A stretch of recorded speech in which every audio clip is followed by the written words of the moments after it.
ఎటుగాని తీరాయరా మన పేదల బతుకులు, ఏమని చెప్పాలిరా మా పేదల బాధలు.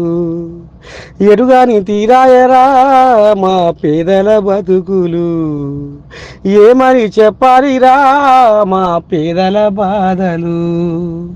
దేవుడా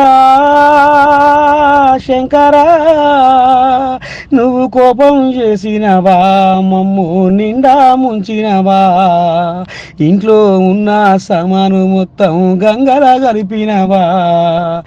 ఏమి పాపం చేస్తీమయ్యా, ఎవడు పెట్టిన శాపమయ్యా, ఆఖరికి మా పేదలను పగబట్టి పానాలు తీస్తున్నారయ్యా అని ఈ రకంగా అటు అధికారుల మీద ఇటు దేవుని మీద, మా ఇంట్లో బియ్యం లేవు, కట్టుకుంటందుకు బట్ట లేవు, తింటందుకు సామాను లేదు, ఏది లేదు, ఎక్కడ లేదు, కూరగాయల కాంచెలు అన్నీ ఆగం అయిపోయి మొత్తం కొట్టుకొని పోయినాయి. ఇవాళ మేము ఎట్ట చేయాలి, ఏడ తినాలి, ఏడ వండాలి అని పాపం ఖమ్మంలో మున్నేరు వరద బాధితులు నీ దండం పెడితే కాకిశోక మీటి ఏడుస్తుర్రులా. పాపం వీళ్ళ అవతారం చూస్తుంటే, వీళ్ళ పరిస్థితి చూస్తుంటే, మరి ఇంత వరదాకా కూడా ఒక్క మంత్రి కూడా ఆటంకలు పోయి మందలించిన పాపాన పోలేదు. మేము ఏం చేసినాము, మేము ఏం పాపం చేసినాము, ఎవడు పెట్టిన శాపం ఇది మాకు అని పాపం మున్నేరు వరద బాధితులు అఘోరిస్తుర్రులా. మోతీ నగర్ జనాలు ఇక చూడరి వాళ్ళ ఆంబాయం ఎట్లా ఉందో, వాళ్ళ కడుపుల పుట్టెడు దుఃఖం తండుకొని వస్తుంటే పాపం వీళ్ళ గోస మరి ఎట్లా పడుతుందో, ఎవరికి ఉసురు ముడుతుందో కానీ మొత్తానికైతే మున్నేరు వరద బాధితుల బాధ వర్ణనాతీతంలా. మోతీ నగర్ స్ట్రీట్ నెంబర్ 2 ఒక తలకే ఉన్నోడే 100 ఆడుతుంది. 3 తలకాయలు ఉన్న 3 మంత్రులు ఉన్నారు, ఎవరు కూడా ఏ హెల్ప్ లేదు. ఇంతవరకు తిన్నారా, ఉన్నారా, ఏమైనా చేస్తున్నారా, ఏమైనా పంచీర్ల చెద్దర్లు బిద్దర్లు ఒకప్పుడు ఏదో నడిచినాయి, ఏదైనా మాకు అవసరం ఉన్నాయి. ఇప్పుడు ఎవరు రావట్లే, ఏం చేయట్లేదు. ఇప్పుడు మా పరిస్థితి ఏంది? చిన్న చిన్న పిల్లగాళ్ళని తీసినప్పుడు ఏడ దింపాలి, ఏడ బండ బస్ స్టాండ్లలో బండ పెడితే బస్ స్టాండ్లో కూడా అదే పరిస్థితి. ఏడుంచాలి, రైల్వే స్టేషన్ లేదు, తినడానికి తిండి లేదు.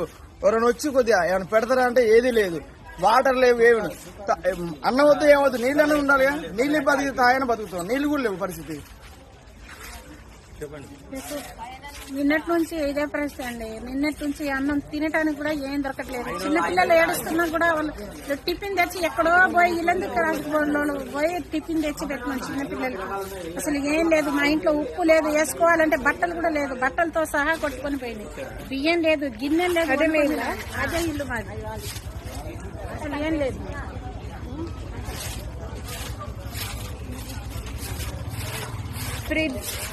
ఫ్రిడ్జ్ అన్ని పోయినాయి, ఏం లేదు మాకు. ఫ్రిడ్జ్, వాషింగ్ మిషన్ అన్ని పోయినాయి, ఇక ఇవే ఆగినాయి, ఏం లేదు, అన్ని కొట్టుకుపోయినాయి. గిన్నెలు లేదు, ఏం లేదు. ఇంట్లో కూరగాయలు కూడా పోయినాయి, అన్ని కూడా పోయింది. గోరం పడిపోయింది, వాషింగ్ మిషన్